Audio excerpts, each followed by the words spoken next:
Hi, I'm Ken Davis, and welcome to another Don't Know Much About Minute. Pop quiz. How many stars and stripes were on the flag when Francis Scott Key wrote the national anthem? Tick, tick, tick, give up. It was 15, because there are already 15 states, and so they added 2 stars and 2 stripes to the flag. Later on, they decided to take the stripes off and leave it as 13 stripes in honor of the original 13 states, and add new stars for each new state. So that's what the flag looked like back in 1815. But what did it look like in 1777? That's when Congress adopted the flag on June 14th, and that's why it's Flag Day. June 14th, 1777, we got the American flag. But who actually designed it? There's a lot of mythology, a lot of legends about that. Of course, most of us have heard of Betsy Ross, a seamstress who went into the back room and stitched together a flag for General Washington.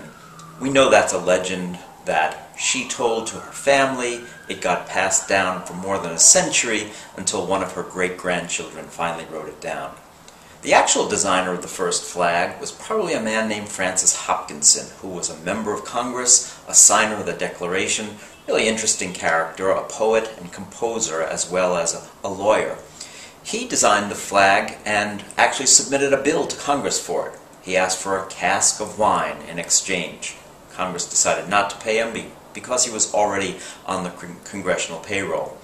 But there's actually a flag that precedes all of these first flags. It was a flag designed by George Washington. It had 13 stripes on it, but up in the corner where we usually see the stars, it had the crosses of St. George and St. Andrew. Washington put this flag up above the troops in Boston, but it ended up confusing everybody. So he was a genius at a lot of things, but not designing flags. On Flag Day, it's important to recognize some of the codes and rules that should govern the way we use the flag. Your flag is not supposed to be tattered or torn. If it is, there's a way to dispose of it properly. Boy Scouts and the VFW will usually help you do that. You're not supposed to wear it on your clothes either. And you certainly shouldn't be wiping your mouth with it, like a napkin, at the 4th of July picnic. But there is something very important about the flag that we're allowed to do.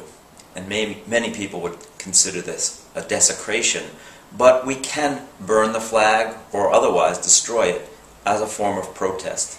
That's a First Amendment right protected by the American Constitution. And that, ultimately, is what the flag really stands for. Something to think about on this Flag Day. Thank you.